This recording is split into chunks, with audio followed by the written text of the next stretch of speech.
부르신 곳에서 부르짖으라 라는 제목으로 하나님의 말씀을 선포하겠습니다. 극심한 가뭄 가운데 오랜만에 비가 오네요. 목마름에 고생하던 사람들이 이 유리병에 이 빗물을 받기 위해서 집 밖으로 다 뛰쳐나갔습니다. 1시간 동안 폭우가 쏟아졌습니다. 비가 그친 후에 확인해 보니 어떤 이들은 유리병에 빗물을 조금밖에 모으지 못했고, 어떤 이들은 자신의 유리병에 빗물을 넘치도록 가득 모았습니다. 동일한 장소에서 동일한 비를 맞으며 동일한 시간 동안 동일한 유리병에 빗물을 모았는데 왜 이처럼 큰 차이가 생기는 것일까요? 바로 깔때기 때문이었습니다. 혹시 이 자리에 계신 다음 세대 중에 깔때기를 모르는 분들이 있을 것 같아서 참고 사진을 보여드리겠습니다. 이게 깔때기입니다. 입구가 조금 좁은 병에 꽂아서 액체나 곡식 등을 부을 때 사용하는 이 나팔 모양의 기구죠. 유리병에 빗물을 가득 모은 사람들은 폭이 좁은 이 유리병 입구에 깔때기를 꽂아서 빗물을 간절히 모았던 것입니다.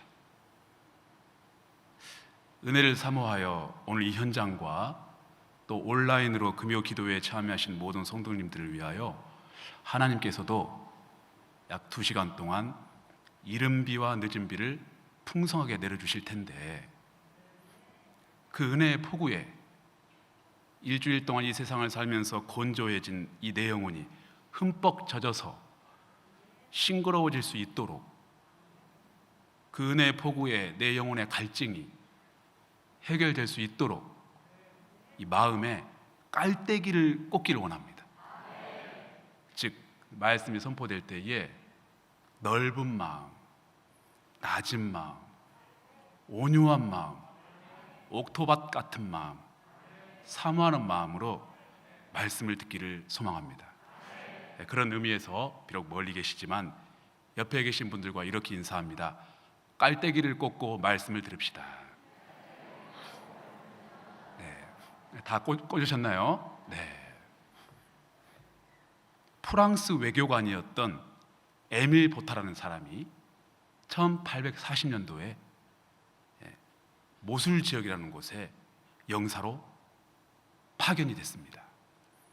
이 사람이 유물을 발견하는 걸 좋아해서 우연히 영사 근처를 벗어나 언덕에서 땅을 파다가 뜻밖의 어떤 성체의 흔적을 발견했는데요, 이게 바로 고고학의 시초가 됩니다.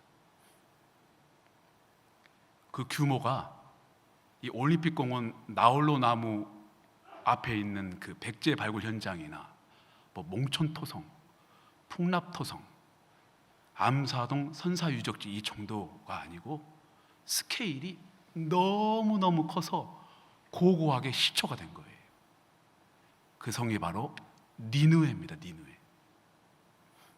니느웨 성을 한 바퀴 도는데 장정이 열심히 걸으면 3일 걸립니다. 얼마나 큰 성인가요? 당시에 이 성을 수도로 삼고 있었던 나라는 여러분 잘 아시다시피 아수르입니다. 도시 하나 정도가 이렇게 크니 수많은 도시를 보유한 아수르라는 나라가 얼마나 큰 강대국이었겠어요. 근데 이 나라가 주변 땅을 점점 넓혀가면서 서진 정책을 펴니다. 서쪽으로 가서 땅을 먹자. 그 서쪽에 북이스라엘과 남유다가 안타깝게도 존재했습니다. 여러분, 사탄 마귀는 우리가 있는 곳으로 서진 정책을 펴니다. 저기 교회니까, 하나님을 믿는 사람들이 많이 모여 있으니까, 언약의 백성들이니까 우리가 저쪽은 피하자라고 하지 않습니다. 정확하게 은혜가 있는 곳으로, 하나님의 언약이 깃들려 있는 곳으로 사탄 마귀는 서진에 옵니다. 결국 서쪽에 있는 수많은 약소국들이 아수르에게 다 당하고, 남유다 바로 위쪽에 있어서 자연적으로 방어막 역할을 해주었던 북이스라엘조차 아수르에 의해 패망하게 됩니다. 그러니 그 북이스라엘 바로 밑에 있던 남유다는 얼마나 초긴장 상태였겠어요. 당시 남유다 왕이 아하스 왕입니다. 그래서 아하스 왕이 이 장관들과 골똘히 회의를 한 이후에 결론을 냈습니다. 어차피 우리도 당한다. 우리의 형제국 북이스라엘을 보라.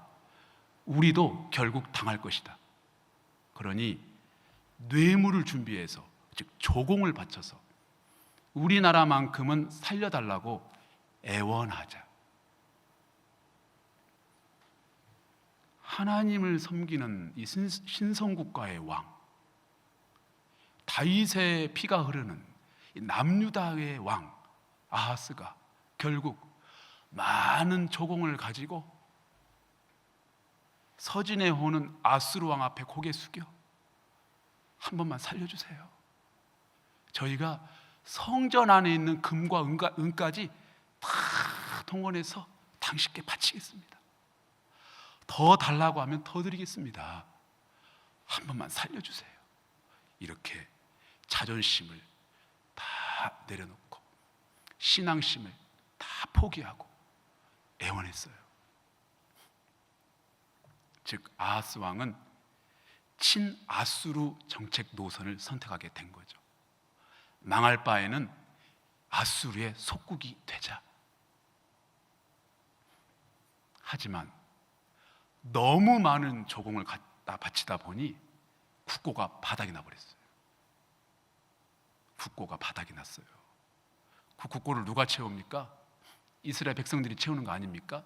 민생들의 삶도 고통이 이만저만이 아니에요.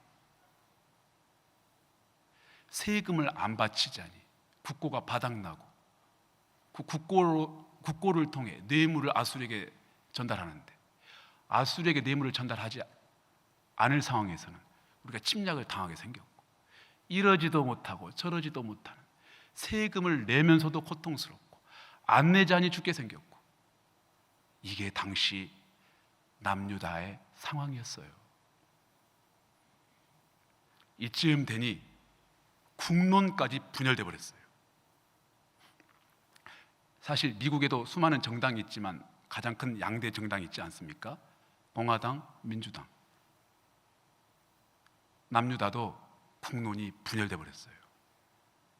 아수르의 속국이 되어 지금처럼 살자라고 주창하는 친아수르당과 아수르와 견줄 만한 나라가 하나 있다. 이집트, 애굽과 화친을 맺어서 아수르와 전쟁을 치르자라는 친애굽당으로 국론이 분열돼 버렸어요. 그렇지 않아도 작은 나라인데 친아수르당과 친애굽당으로 갈라졌어요. 이 조그마한 나라가. 백성들끼리도 너는 아수르 편이야, 애굽 편이야. 귀족들도 너는 아수르 편이야, 애굽 편이야. 이뿐 아니라 아하스 왕은 하나님께 예배드리기보다 가증한 우상 숭배와 인신 제사를 백성들에게 강요한 왕이에요. 자기 아들들을 불에 집어 던진 왕이에요. 영적으로도 이 나라가 매우 혼탁해졌습니다. 더구나 이 우상 숭배죄로 말미암아 그 대가로 가뭄과 기근, 그리고 온갖 전염병과 질병이 남유다에 창궐하기 시작했어요. 차마 눈뜨고 보지 못할 참상이 남유다에서 벌어졌던 것이죠. 아수르라는 거대 강국의 앞에서 풍전등화 입장이 되어버린 남유다. 경제적 파탄, 친아수르 당과 친애굽 당으로 분열된 국론, 각종 우상 숭배로 타락해버린 영적 상황, 그로 인하여 발생된 자연재해, 전염병, 그리고 이스라엘 백성들의 탈출 러시, 이 모든 어수선한 정세가 오늘 저희가 나누게 될 이사야서 짧은 본문의 배경입니다. 그 배경 가운데서 오늘 말씀을 들으셔야 돼요. 이스라엘 역사에 있어서 남유다라는 국가가 왜 중요한 지역입니까? 사실 북이스라엘도 중요한 나라지만 남유다가 비교 불허할 정도로 매우 중요합니다. 이유는 그곳에 예루살렘 성전이 있기 때문이죠. 예루살렘은 이스라엘 정치, 경제, 문화, 종교의 중심이고 심장이었습니다. 인체의 근육으로 치자면 코어 근육이에요. 코어 근육. 전자기기를 비유로 들자면 최근 전 세계적으로 기업들마다 공장을 멈출 수밖에 없는 이유인 반도체 대란, 즉 예루살렘은 북이스라엘과 남유다를 움직이는 모든 하드웨어를 제어하고 컨트롤하는 반도체였던 것이죠. 이사야 선지자는 이런 남유다를 바라보며 애끓는 심정으로 피를 토하듯 오늘 본문 메시지를 선포한 거예요. 그 코어 근육이 무너져 버렸어요. 모든 하드웨어와 장비는 있는데 반도체가 사라졌어요. 그리고 오늘 이 말씀은 비단 당시 남유다 백성들과 귀족들, 왕에게 국한된 말씀이 아니라고 저는 생각합니다. 2021년 여러모로 참 어수선하고 어려운 때를 살아가고 있는 우리들에게도 선포되어지는 살아 역사하시는 하나님의 말씀이라고 저는 확신합니다. 남유다의 문제점은 사실 초강대국 아수르 침략이 아니었습니다. 그들이 왜 침략을 했겠어요?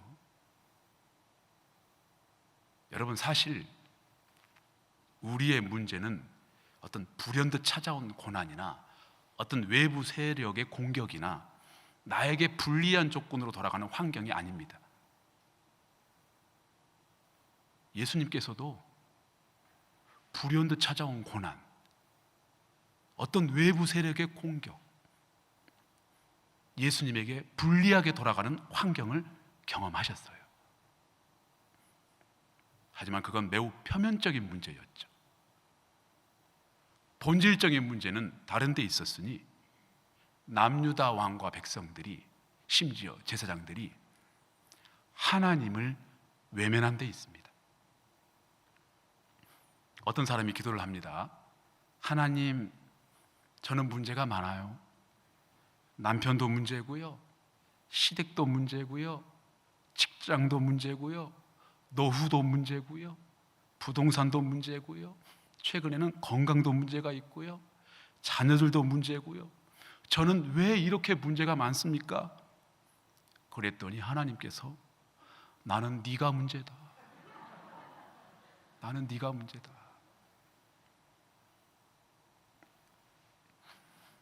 여러분, 남유다의 문제점은 아수르의 공격이 아니라 성전을 외면한 태도입니다.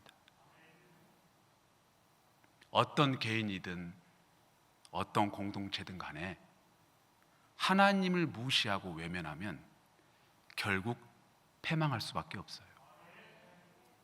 당시 남유다의 백성들은 친아수르 정책을 펼치며 각종 우상 숭배의 매력에 빠져 있었고요, 자연스럽게 성전과 제사를 멸시하고 외면했습니다. 즉 성전을 자발적으로 폐쇄시켜버린 거예요.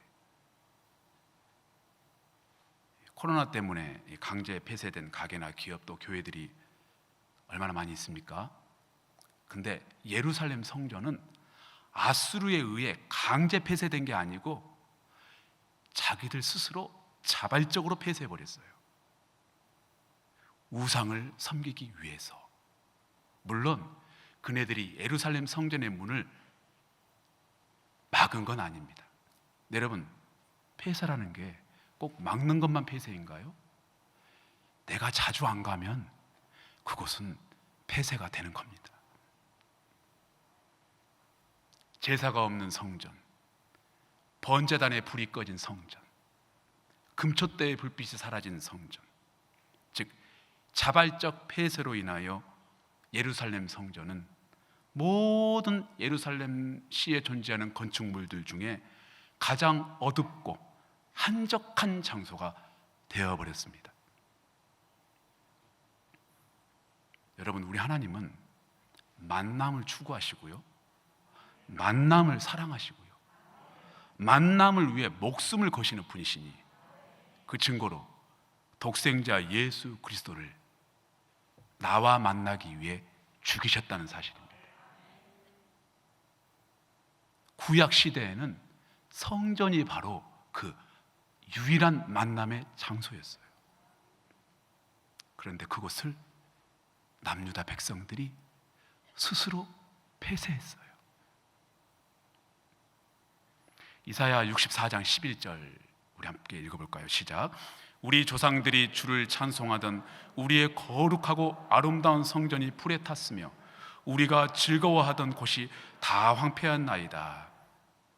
물론 이 구절은 BC 586년 예루살렘 성전이 이 바벨론에 의해 불타고 황폐해진 사건을 예언한 것인데요.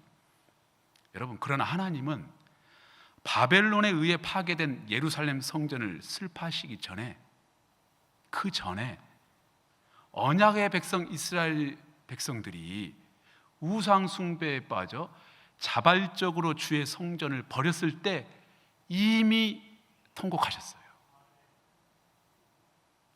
강대국에 의해 황폐화된 성전, 아니 그 이전에 내가 주의 성전을 스스로 황폐케 하고 있지는 않는지 우리 자신을 돌아볼 필요가 있습니다. 바벨론은 칼과 창과 횃불로 예루살렘 성전을 파괴했다면, 나는 무관심이라는 칼, 게으름의 창, 하나님보다 내 심장을 더 뜨겁게 해주는 세상이 내 손에 쥐어진 이 횃불로 내 안에 있는 이 하나님의 성전을 파괴하고 있는지도 모릅니다. 하지만 그런 와중에도, 즉 남유다의 이 예루살렘 성전이 자발적 폐쇄로 인하여 황무해지기 시작할 무렵, 그때부터 이사야 선지자를 비롯하여 극소수였지만, 매우 극소수였지만 예루살렘 성전을 사모하며 그곳에 임재하신 하나님을 경외하는 자들이 있었습니다. 오늘 본문 상반절을 함께 읽어보도록 하겠습니다. 이사야 30장 19절 상반절입니다. 시온에 거주하며 예루살렘에 거주하는 백성아, 너는 다시 통곡하지 아니할 것이라. 하나님께서 지금 이사야 선지자를 통해 누군가를 부르고 계십니다. 두 부류를 부르고 계십니다. 시온에 거주하는 사람과 예루살렘에 거주하는 백성을 부르고 있습니다. 자, 그럼 이게 행정적 주소지에 사는 사람들을 부르는 것일까요? 제가 성내 3동 양재대로에 삽니다. 양재대로에 사는 사람들아라고 하나님께서 지금 행정구역상의 주민들을 부르고 계시는 것일까요? 아닙니다. 시온과 예루살렘이 갖는 또 다른 의미가 있습니다. 일단 예루살렘이라는 지역은 우리 성도님들께서 익히 들어서 그 의미를 아실 것이라 생각되어서 시온에 대해서만 일단 설명하겠습니다. 시온은 원래 여부스 족속의 땅으로서 다윗이라는 사람이, 이 다윗 왕이 그곳을 점령하여 다윗성을 쌓은 곳이에요. 영적으로 굉장히 중요한 전략지이죠. 그리고 솔로몬 성전이 세워지기 전 하나님의 언약궤가 이 다윗성 안에 존재했습니다. 이곳이 바로 시온입니다. 그래서 이스라엘 사람들은 이 시온 산을, 언덕에 있거든요. 이 시온 산을 하나님이 임재해 계신 곳, 거룩한 산이라고 부르기 시작했죠. 추후에는 이 시온 땅이 곧 예루살렘 전체를 가리키는 말로 사용되기도 했습니다.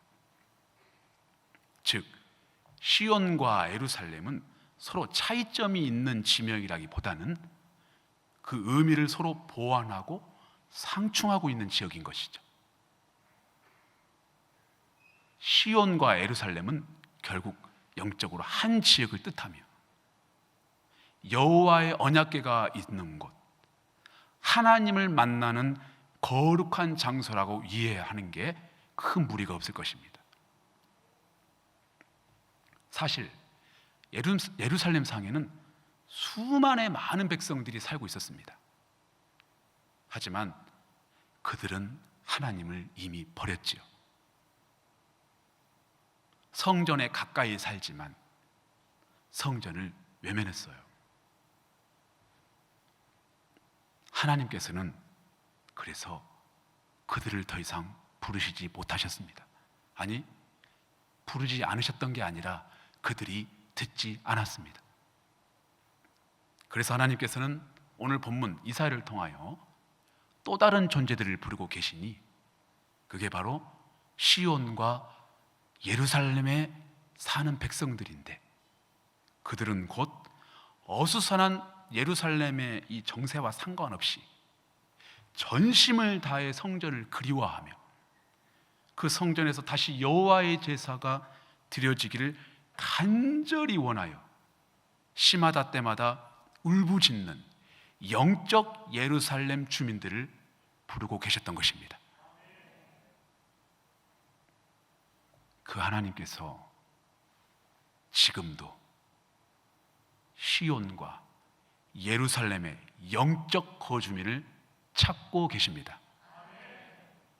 그러므로 우리는 시온과 예루살렘의 영적 거주민이 되어야 합니다.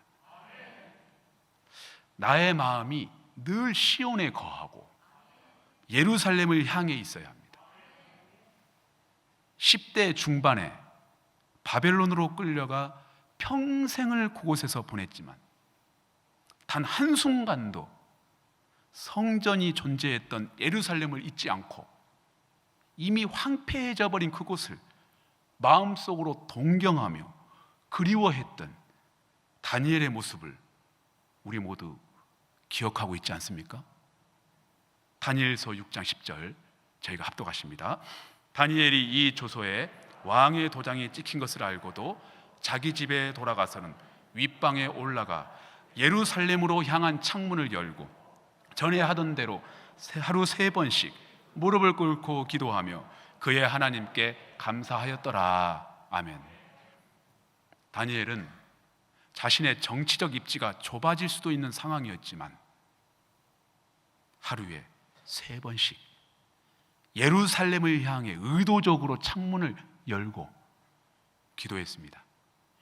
이 3이라는 숫자는 이스라엘 사람들에게는 완전수의 개념이에요. 완전수.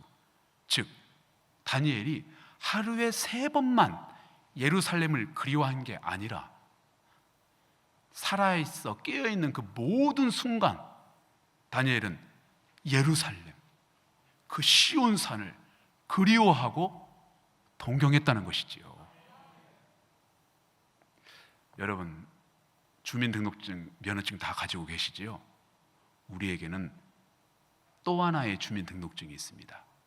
영적 주민등록증이라고 제가 가져왔어요. 저도 눈에 안 보이시죠? 이 시간 여러분 가슴 한켠에서 꺼내보세요. 내 영적 주민등록증을. 그리고 자세히 살펴보세요. 현 주소지는 이곳일지언정 본적은 어디라고 기록되어 있습니까? 천국특별시 예루살렘동 3-16번지라고 기록되어 있지 않습니까? 현 주소지는 비록 어수선하고 시끄럽고 답답하고 벗어나고 싶은 이 삶의 현장일지언정 뒤편에 보시면 나의 본적이 어디입니까?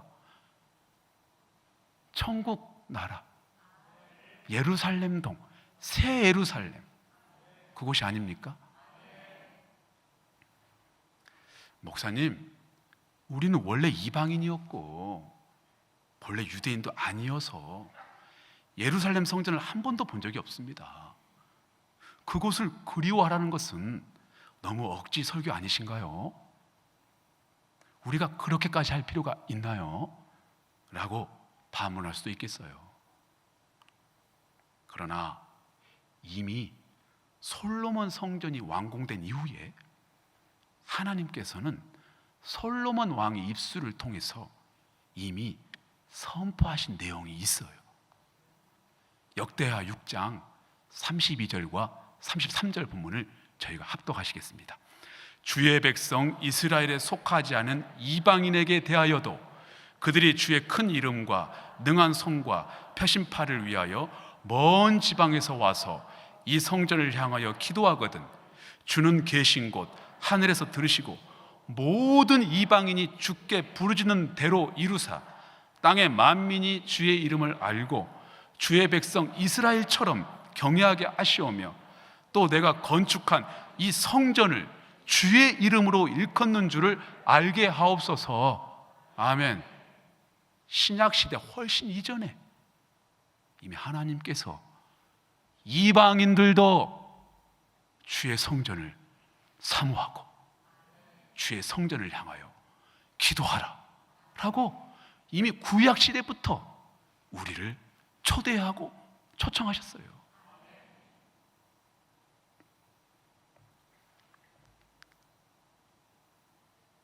최근 예루살렘 지역에 가보면 이 성전이 있을까요?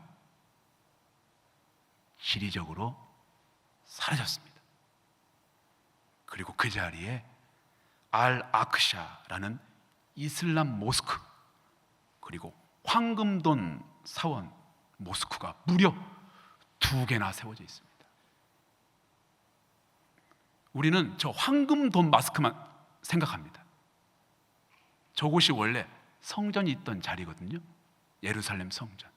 황금돈만 기억하는데 앞쪽을 보십시오. 어마어마한 규모의 또 다른 알-아크샤 모스크. 하나님의 영광이 깃들려 있던 하나의 예루살렘 성전이 무너지고 2개의 이스라엘 사원이 떡하니 버티고 자리 잡고 있습니다. 너무 안타깝지 않나요?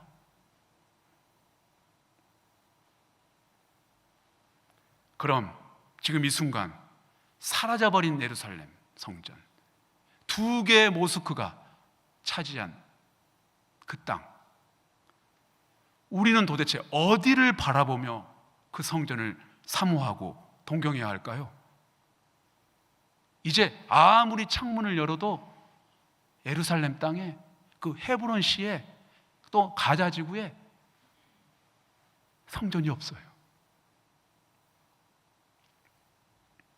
그 보고 싶은, 한 번도 보지 못했지만 정말 보고 싶은 예루살렘 성전은 어디로 가버린 것일까요?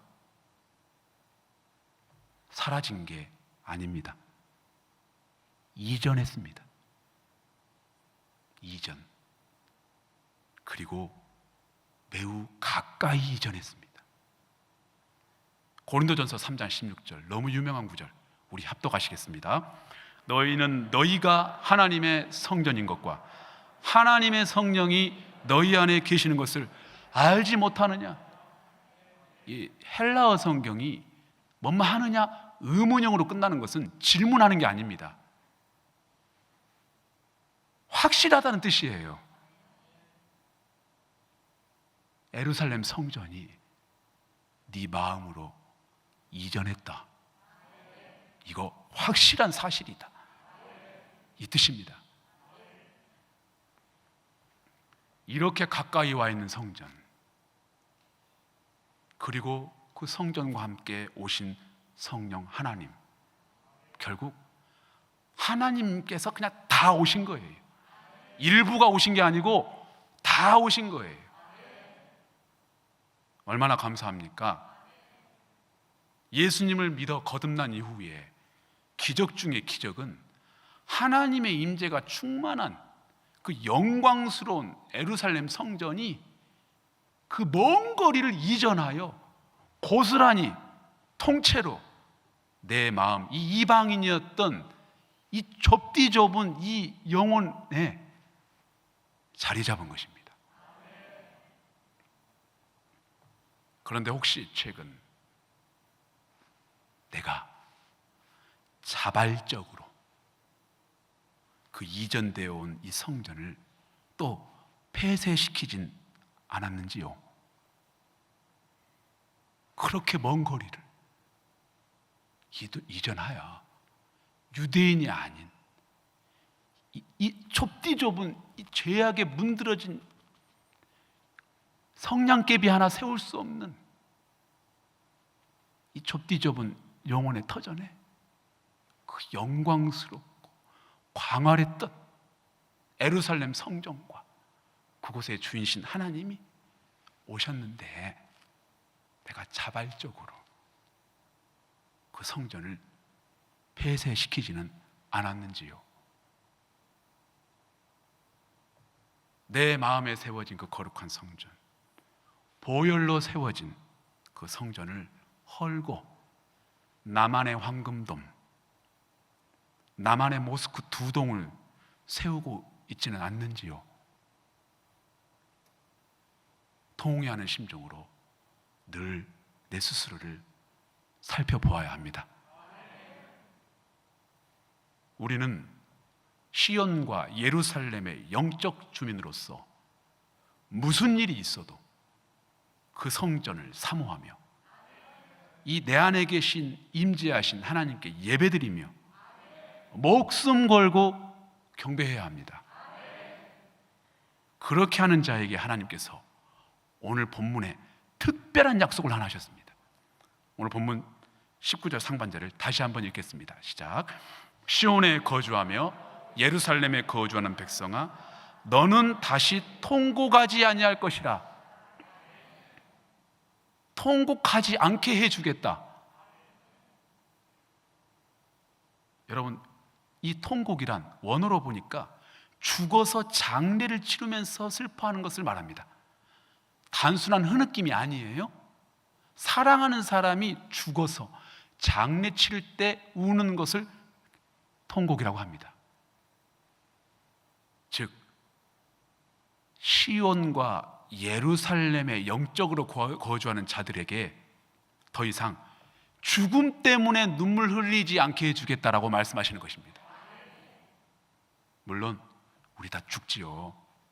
하지만 기독교인의 장례식이 영원한 슬픔으로 끝나지 않는 이유는 죽음 이후에 부활이 있기 때문입니다.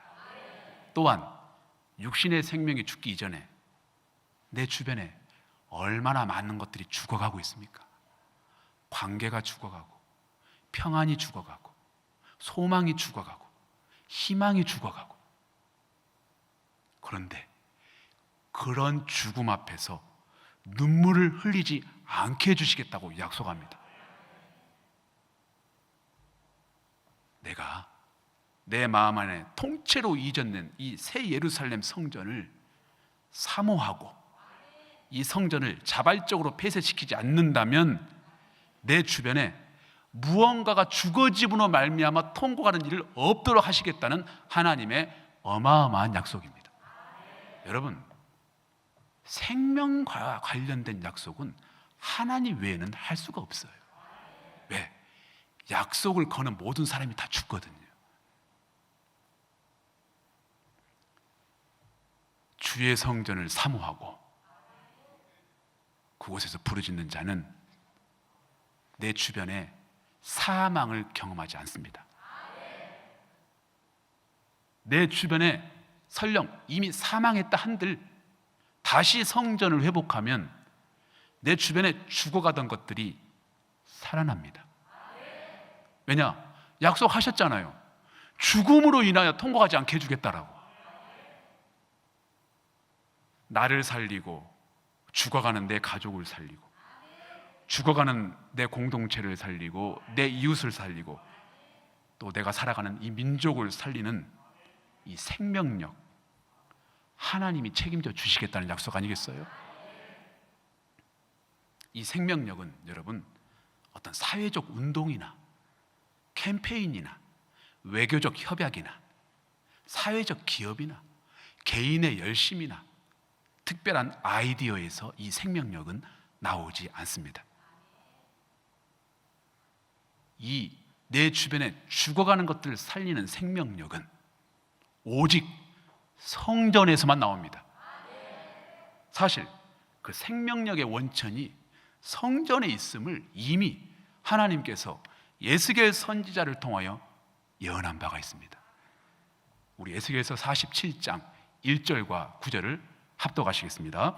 그가 나를 데리고 성전문에 이르시니 성전의 앞면이 동쪽을 향하였는데 그 문지방 밑에서 물이 나와 동쪽으로 흐르다가 성전 오른쪽 제단 남쪽으로 흘러내리더라.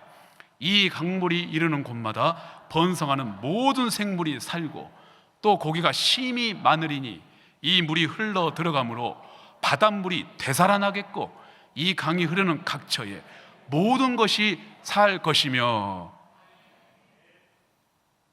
내 주변에 죽어가는 것들을 살리는 것은 내 열심과 노력과 아이디어가 아닙니다. 성전을 다시 찾아가는 겁니다. 그곳에서 생명수를 공급받아야 돼요.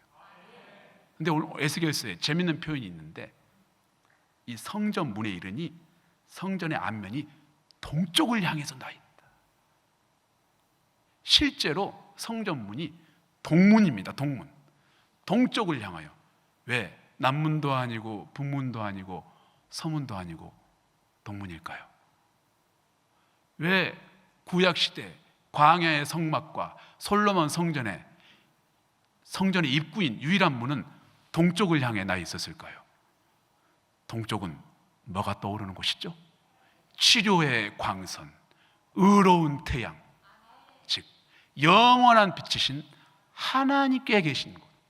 그러므로 영적 의미를 부여하여 하나님께서는 성전의 모든 문을 동쪽으로 되게 했습니다.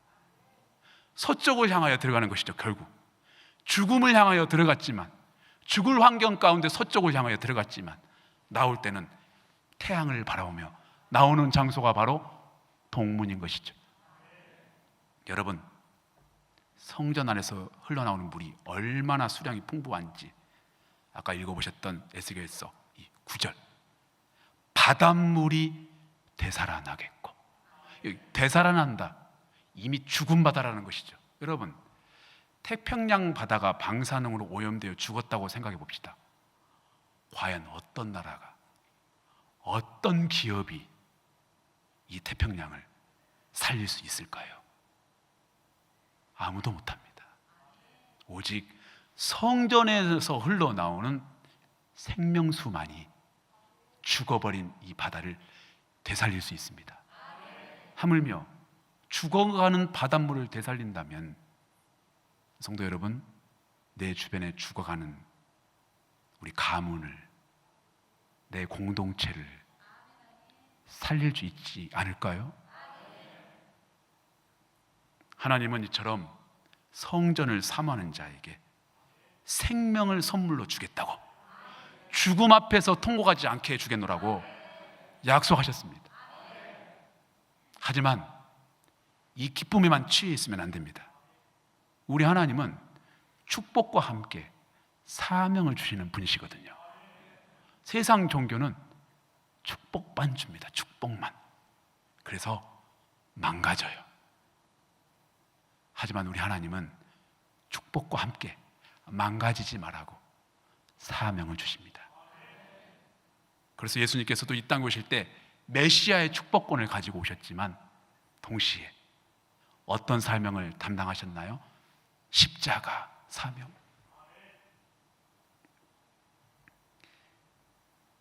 우리가 시온과 예루살렘 영적 거주민으로서 더 이상 죽음 앞에서 통곡하지 않는 축복도 받았다면 하나님이 동시에 우리에게 주신 사명이 있다는 것을 또한 명심해야 할 것입니다.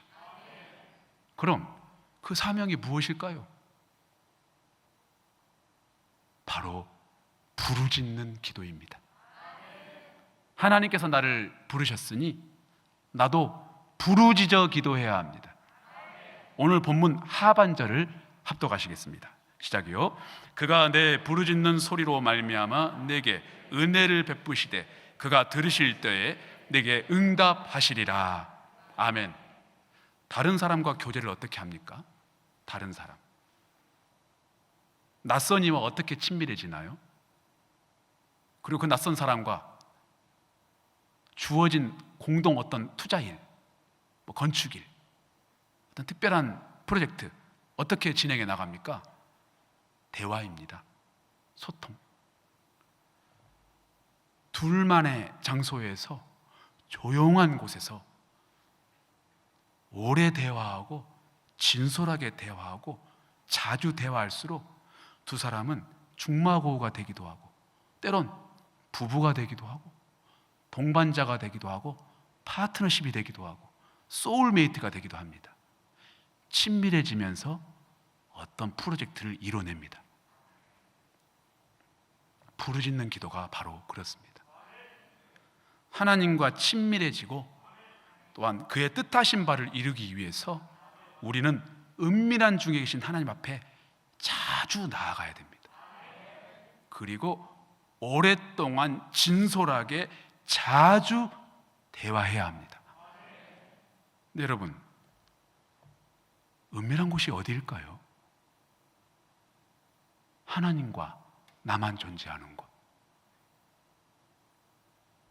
하나님과 나만 존재하는 곳이 어디일까요? 성전입니다. 성소 안에, 지성소 안에 대제사장 한 사람만 들어오도록 있어요. 그런데 하나님께서 이제 나와도 그렇게 1대1로 만나주시기 위하여 성소의 휘장을 찢었습니다. 이제 너랑 나랑 1대1로 은밀하게 자주 진솔하게 오랫동안 만나자. 그 성전이 어디 있다고요? 이곳에 있습니다.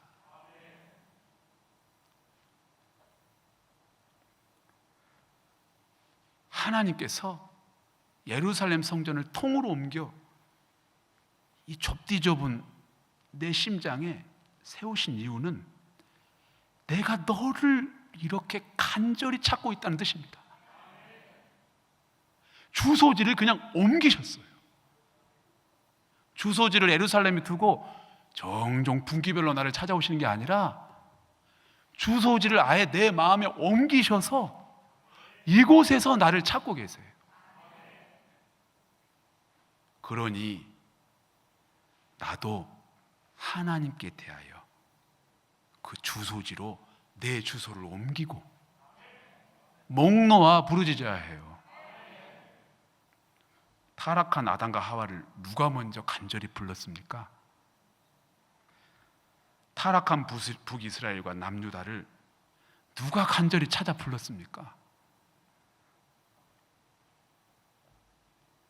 하나님께서 먼저 우리를 간절히 부르며 찾아오셨어요. 하나님은 우리를 부르실 때 매우 초집중해서 부르십니다. 4만 5천만 명 중에 대한민국 국민 중에 영훈아 이렇게 부르지 않고 영훈아, 대한민국에 있는 영훈아, 하나님은 초집중해서 나를 부르십니다. 단 한 번도 건성으로 내가 일이 바빠서 내가 할 일이 많아서 오늘은 좀 가볍게 불러도 이해해? 라고 하지 않아요. 제가 제 아들 이제 9살짜리 아들이 하나 있는데 얼마나 아들을 많이 부르겠어요? 건성으로 부를 때도 많이 있습니다. 가끔씩 딸의 이름으로 부르기도 해요. 헷갈려서. 때로는 이름이 생각 안 나서 저기 이렇게 할 때도 있어요. 근데 제가 절대 잃어버리지 않아요. 아들의 이름을 초집중해서 부른 적이 몇 년 있습니다. 천호동 현대백화점 지하에 식품관이 있죠. 거기에 식품관에 떡볶이 사 먹으러 갔어요. 떡볶이가 나왔다는 벨이 울려서 잠깐 여기에 있어. 잠깐 여기에 있어. 4살짜리에게 잠깐 여기에 있어. 하고 떡볶이를 받으러 갔어요. 3초도 안 됐어요. 3초도. 와보니 없는 거예요. 그렇게 사람이 붐비는데. 키라도 컸다면 쉽게 찾기라도 할 텐데 키가 작잖아요. 4살인데. 한 10분 정도 그렇게 초집중해서 심장이 애끓는 마음으로 내가 죽어도 좋으니 나타나라. 그렇게 아들의 이름을 10분 동안 미친 듯이 불렀습니다. 부끄러움? 저 사람 왜 저래? 타인의 시선? 아니에요. 아무것도 안 보이더라고요. 그 10분 동안 하나님이 그러세요. 하나님이.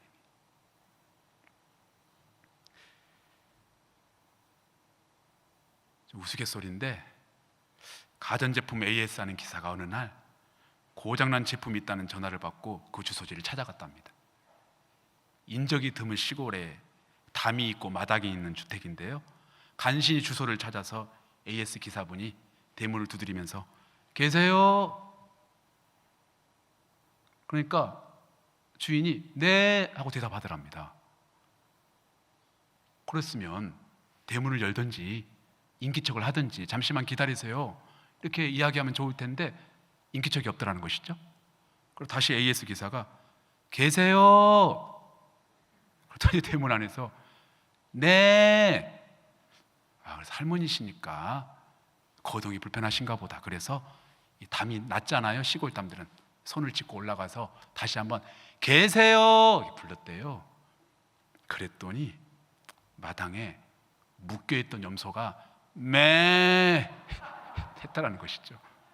제가 이 이야기를 듣고 얼마나 웃기던지, 근데 더 이상 웃을 수 없었어요. 대답하지 않는 남유다, 대답하지 않는 내 백성들. 네 여기 있습니다. 하나님 염려 마세요. 네 여기 있습니다.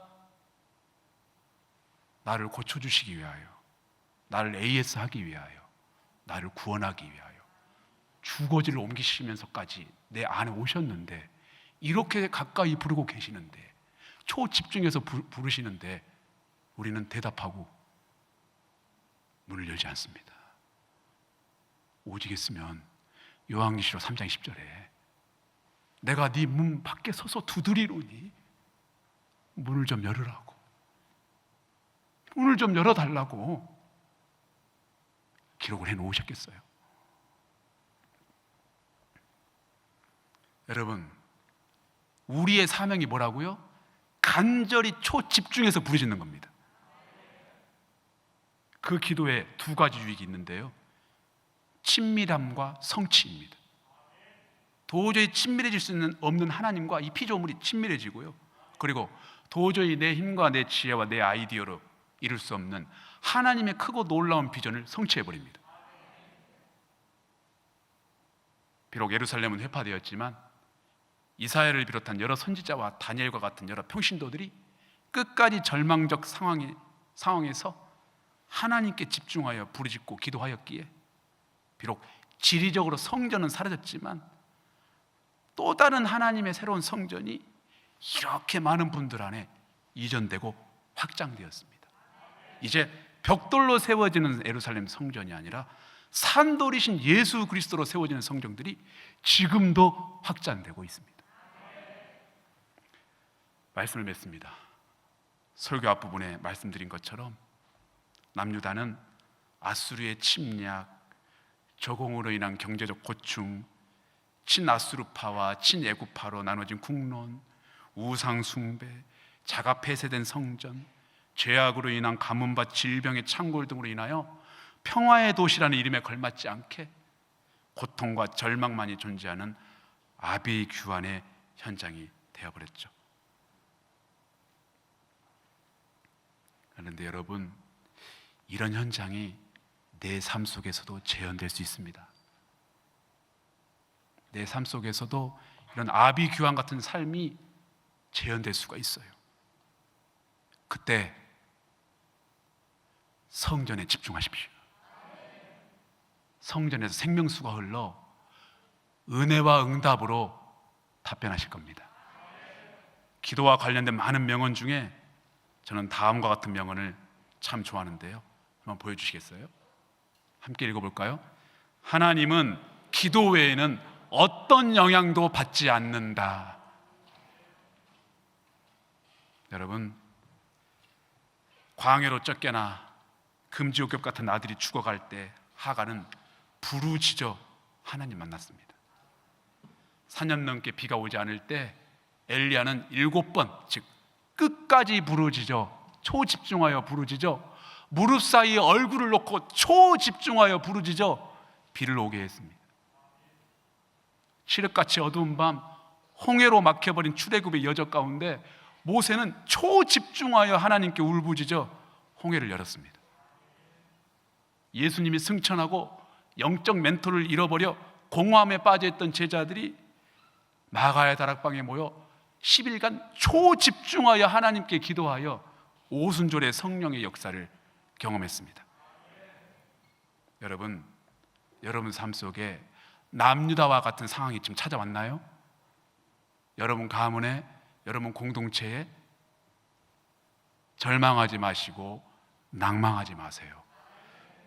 내 안에 찾아온 성전으로 다시 나아가세요. 많은 분들이 이 성전을 자발적으로 폐쇄해 버렸을 가망성이 높습니다. 다시 자주 드나드세요. 골방으로 들어가세요. 예수의 이름을 부르시며 하나님께 나아가세요.